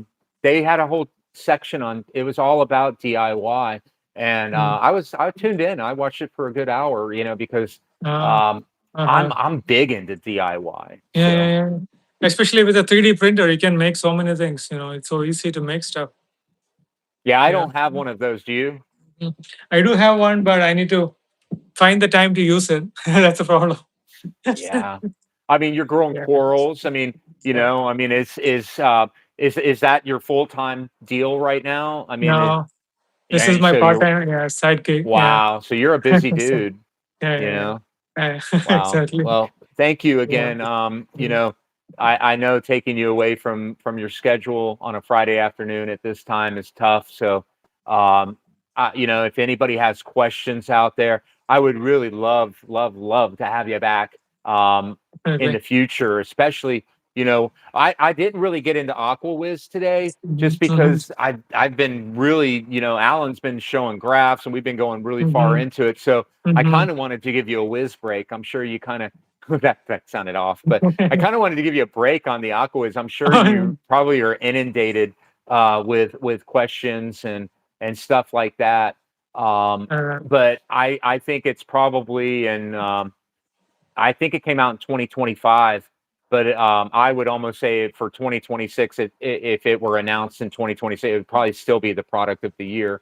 So from what I've seen, anyway, I mean, I mhm. haven't seen anything that has gotten my attention from a technical standpoint like this in a while. So, Yeah, like the thing is that so this is built by a scientist, so it may not look pretty. Like people look for a product like what it's a Trident. It looks hmm so nice and cool, but this looks like a box, but it actually works.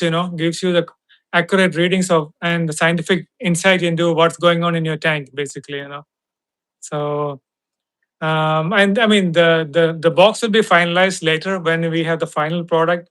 um, they want to add few more features before making the mold, to make it look like a trident, but I mean eventually it will happen, but it's a work in progress, so yeah. Well, yeah, whatever part you are playing in it, thank you for bringing it forward. You guys are doing a really really wonderful job. Um, Thank you. Learning about things that I think the Wiz is kind of teaching us things that um, maybe we didn't know as well as we can learn. And it's neat that a product can come forward like this, and then it can show you, sort of give you a different picture, other than Mhm. what your observation's been telling you for a while. So I kind of like that. Exactly. Yeah, yeah. Yeah, it kind of tells the health of your system, how your system is running as a whole. like it's heartbeat basically. Like that delta pH is kind of a heartbeat of your system. Itself. It shows you when it's inhaling and when it's exhaling. So It's really that's neat. I cool. mean, Yeah. it's so funny because I get into these topics. Alan and I normally deviate into gardening, and I've Uh-huh. gone into meditation and stuff with him because Uh-huh. I'm a big advocate of these things. Awesome. And Yeah. it's the same thing. It's Yeah. it's like watching a tree, a tree breathing and exhaling. You can literally see it Mm-hmm. if you take the time to spend enough time in nature. You can see these Mm-hmm. phenomenons unfold, and it's the same Mm-hmm. application to the reef. And I think that's what's Yeah. super cool for me is um, getting the opportunity to learn about something completely unrelated that actually becomes so very much related, like the microbiome Mm-hmm. of the soil.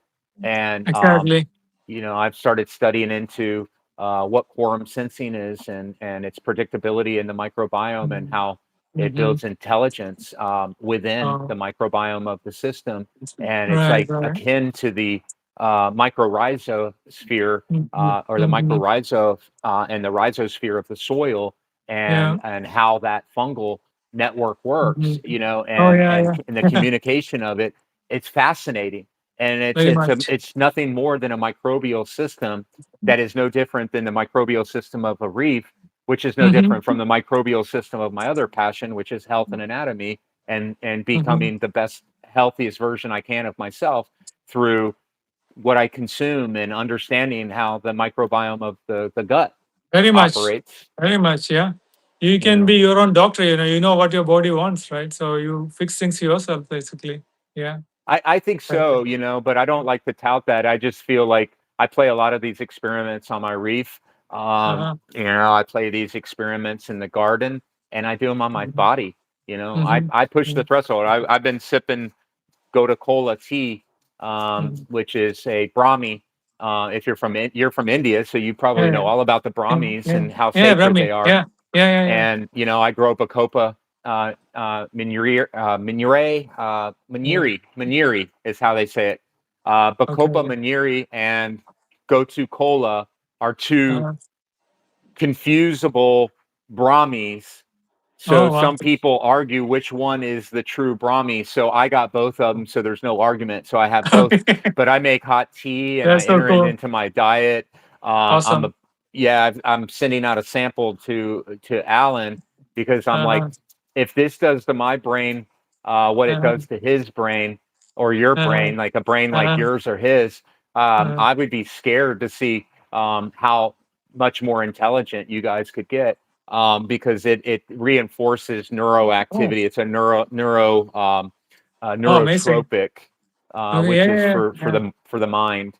Right. Right. So yeah, man. I mean, I'm into all of these things, but it's neat to see the way they all sort of intertwine and cross over. And Mm-hmm. I'm just I'm stoked to get your interpretation of reefing, and how you see reefing through your lens. And thank you Mm-hmm. for giving me opportunity to walk through how you Mm-hmm. interpret reefing, and how you look at it, and maybe some of the decisions you make, and maybe some Mm-hmm. of the selections you make on the corals you tend to keep. Mm-hmm. It sounds like Mm-hmm. you're you really like tenuous, possibly And like, smooth skins. Yeah. Smooth skin and yeah, tenuous basically. Yeah. you Yeah. know, and they are definitely special corals, and under Orfex, I can only imagine how well they look in Mm-hmm. person. Yeah. Oh yeah. So Very much. Yeah. yeah, I mean, Uh, if anybody out there has any other questions or anything, I just want, again, I really appreciate your time. Um, I apologize. I had some technical issues. I'm still trying to work them out, but uh, so that's the most important oh, thing. no worries. Hello. Yeah. I Did think you cut you're just out? breaking off. I can't hear you. Okay, how about now? No. Give me a second. All right. How about now? No. No. Well, There's no voice. it Yes. happens always at the 2 hour mark, All right. and that's how I knew it was happening. So thank you Thank you. for your time. Much Bye-bye. appreciated. See you Thank later. you. Yeah, see you next time. I'll see you real Yes. soon. I'll reach out to you on IG, Instagram. I'll touch you on Instagram. All right. Later, bro. Bye.